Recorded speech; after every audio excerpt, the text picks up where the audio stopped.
ನಮಸ್ಕಾರ, ನೀವು ನೋಡ್ತಾ ಇದ್ದೀರಾ ನ್ಯೂಸ್ ಫಸ್ಟ್ ಲೈವ್. ನಾನು ಮಧುಸೂದನ್. ಮೊದಲಿಗೆ ಹೆಡ್ಲೈನ್ಸ್. ಗೋಕರ್ಣದ ಗುಹೆಯಲ್ಲಿ ಮಕ್ಕಳ ಜೊತೆ ವಾಸವಾಗಿದ್ದ ರಷ್ಯಾ ಮಹಿಳೆ ಕೇಸ್ ಇವತ್ತು FRRO ಕಚೇರಿಗೆ ಹಾಜರು. ಮಾಹಿತಿ ಕಲೆ ಹಾಕಿದ ಬಳಿಕ ಆಕೆಯ ದೇಶಕ್ಕೆ ವಾಪಸ್ ಕಳುಹಿಸುವ ಸಾಧ್ಯತೆ.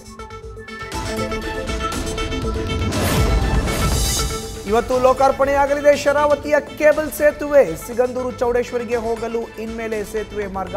ಕೇಂದ್ರ ಸಚಿವ ನಿತಿನ್ ಗಡ್ಕರಿಯಿಂದ ಉದ್ಘಾಟನೆ.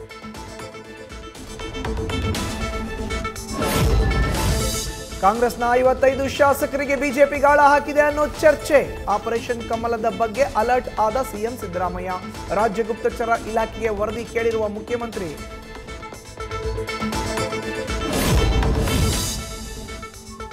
ಒಲಿಂಪಿಕ್ ಪದಕ ವಿಜೇತೆ ಸೈನಾ ನೆಹ್ವಾಲ್ ಬಾಳಲ್ಲಿ ಬಿರುಗಾಳಿ. ಪತಿ ಪರುವಳ್ಳಿ ಕಶ್ಯಪ್ರಿಂದ ದೂರ ಆಗ್ತಿರೋದಾಗಿ ಘೋಷಣೆ. 7 ವರ್ಷದ ದಾಂಪತ್ಯ ಜೀವನಕ್ಕೆ ಅಂತ್ಯ ಹಾಡಲು ಪರಸ್ಪರ ನಿರ್ಧಾರ. ಚಾಲಕನ ನಿಯಂತ್ರಣ ತಪ್ಪಿ ಫಾಲ್ಸ್ಗೆ ಉರುಳಿದ ಕಾರು. ಸಕಲೇಶಪುರ ತಾಲೂಕಿನ ಶಿರಾಡಿ ಘಾಟ್ ಬಳಿ ಅವಘಡ. ಸಣ್ಣ ಪುಟ್ಟ ಗಾಯಗಳಿಂದ ಕಾರು ಚಾಲಕ ಬಚಾವ್. ನ್ಯೂಸ್ ಫಸ್ಟ್ ನಿರ್ಭೀತಿಯಿಂದ ನಿಮ್ಮ ಪರವಾಗಿ.